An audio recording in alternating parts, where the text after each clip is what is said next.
تیسری حدیث اس سلسلے میں کیا ہے؟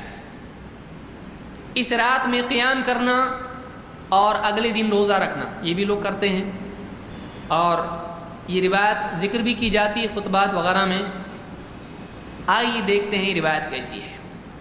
علی بن ابی طالب رضی اللہ عنہ کی حدیث ہے کہ اللہ کے رسول صلی اللہ علیہ وسلم نے فرمایا، ایسا حدیث میں ہے، اذا كانت ليلة النصف من شعبان فقوموا ليلها وصوموا نهارها، جب 15 شعبان کی رات ہو، نصف شعبان کی رات ہو، تو اس کی رات کو قیام کرو اور اگلے دن روزہ رکھو۔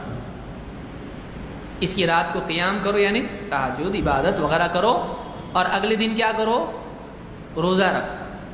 فإن اللہ ينزل فيها لغروب الشمس إلى سماء الدنيا، اس لیے کہ اللہ تعالیٰ اس رات کے سورج کے غروب ہوتے ہی آسمان دنیا کی طرف نازل ہوتا ہے۔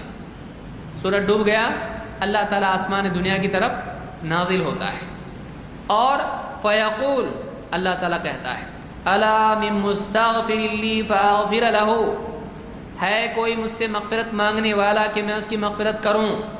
الا مسترزق فارزقه، ہے کوئی مجھ سے رزق مانگنے والا کہ میں اس کو رزق دوں؟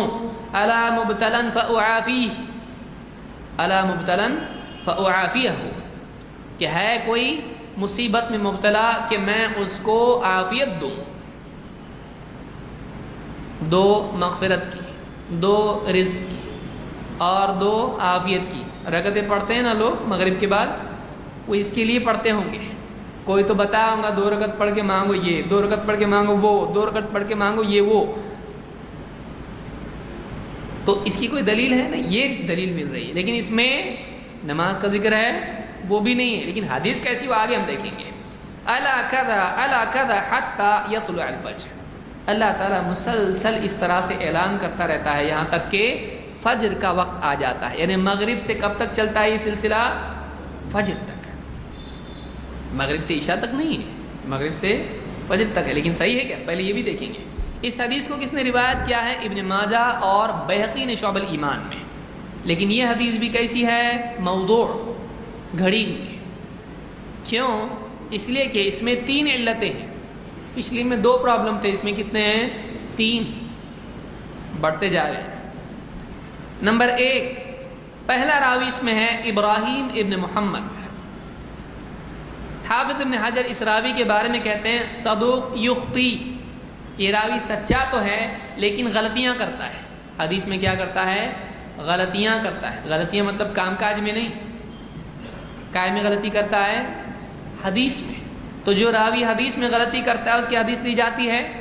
آپ ایسے آدمی کو اکاؤنٹنٹ رکھیں گے، بایو ڈیٹا میں لکھ کے بھیجا آپ کو، میں سب ٹھیک ہے لیکن میتھس میں غلطیاں کرتا ہوں، حساب کتاب میں سچ بولتا ہوں اور حساب کتاب میں غلطیاں کرتا ہوں، کیا آپ مجھ کو اپنے اکاؤنٹنٹ رکھیں گے؟ آئیے کریں گے آپ بولیں گے سچا ہے، بہت اچھا ہے، کوئی دوسرا کام دے سکتا ہوں لیکن حساب کا کام تجھ کو نہیں دوں گا۔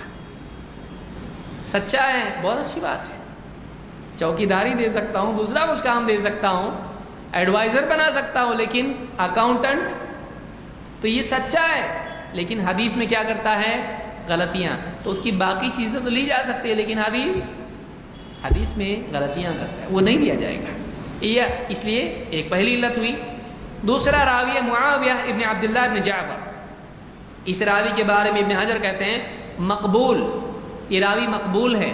بعض لوگ جو ابن حجر کی اصطلاح نہیں جانتے وہ سمجھیں گے چلو یہ تو مقبول نکلا، لیکن مقبول جب ابن حجر کہتے ہیں تو ان کا مطلب یہ ہوتا ہے اکیلا نہیں چلے گا، اگر کوئی سپورٹ اس کا ہو تو مقبول، ورنہ نہیں۔ یعنی ابن حجر نے اپنی کتاب کی شروعات میں لکھا ہے کہ میں کسی کو مقبول کہوں تو کیا مطلب ہے؟ اگر اس کے سپورٹ میں کوئی اور حدیث ملتی ہے تب تو مقبول ہے، نہیں تو نہیں، ورنہ لین الحدیث اس کو مانا جائے گا۔ تقریب التہذیب میں مقدمے میں انہوں نے بات کہی ہے، تو یہ بھی سپورٹ نہیں ہونے کی وجہ سے نہیں لیا جائے گا، ورنہ پہلی وجہ سے تو ویسے ہی حدیث کیا ہو گئی؟ ریجیکٹ ہو گئی۔ تیسری چیز کیا ہے؟ یہ تھوڑا خطرناک اور بھیانک اور ڈینجر ہے ذرا، اس کی وجہ سے پچھلی چیزیں چھوٹی لگنے لگیں گی آپ کو۔ کیا ہے؟ تیسرا راوی عبداللہ، اس کے سند میں تیسرا راوی ہے ابن ابی صبرہ، بعض لوگوں نے غلطی سے اس کو بصرہ کہا ہے یا بصرہ کہا ہے، صبرہ ہے، ابن ابی صبرہ۔ حافظ ابن حجر کہتے ہیں ضعیف، یہ راوی کمزور ہے۔ عبداللہ ابن امام احمد اپنے والد سے نقل کرتے ہیں کہ امام مالک اس راوی کے، امام احمد ابن حنبل اس راوی کے بارے میں کہتے ہیں لیس بشیء کان یضع الحدیث ویکذب، یہ راوی بالکل بے قیمت ہے، لیس بشیء، کچھ نہیں ہے یہ۔ کیا کرتا تھا؟ کان یضع الحدیث، حدیثیں گھڑتا تھا، ویکذب، اور جھوٹ بھی بولتا تھا، دین میں بھی جھوٹ، آؤٹ سائڈ دین بھی جھوٹ، حدیث کے بارے میں بھی جھوٹ اور جھوٹی جھوٹ، تو حدیث گھڑنے والا راوی ہے۔ ابن حبان فرماتے ہیں کہ کان ممن یروی الموضوعات عن الثقات، یہ راوی معتبر راویوں سے حدیثیں، گھڑی ہوئی حدیثیں نقل کرتا تھا، گھڑ کے ان کے نام سے حدیثیں بیان کرتا تھا۔ لا یجوز الاحتجاج بہ، اس راوی کی حدیث سے دلیل لینا جائز نہیں۔ اسی طرح سے امام حاکم کہتے ہیں یروی الموضوعات یعنی الاثبات، معتبر راویوں کے نام سے حدیثیں گھڑ کے پیش کرتا تھا۔ تہذیب و تہذیب میں یہ سارے اس کی تفصیل آپ دیکھ سکتے ہیں، اور بھی علماء کے اقوال اس میں ہیں۔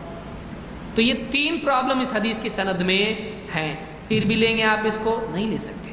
پہلی ہی وجہ کافی تھی، دوسری نے اس میں اور 4 چاند لگا دیے، تیسری نے تو روز روشن کی طرح واضح کر دیا کہ حدیث دلیل کے لائق نہیں ہے۔ تو یہ روایت موضوع ہے، اس لیے کہ اس کو بیان کرنے والا حدیث گھڑنے والا راوی ہے۔ تو معلوم یہ ہوا کہ اس رات کو قیام اللیل کرنا اور اگلے دن روزہ رکھنا، اس کی جو حدیث ہے وہ صحیح نہیں ہے۔ جن لوگوں نے اعتراضات کی ان کا کچھ جواب دیا نہیں ہے، چپ ایک دم، کچھ نہیں، ٹھیک ہے۔ اور آگے آئیے۔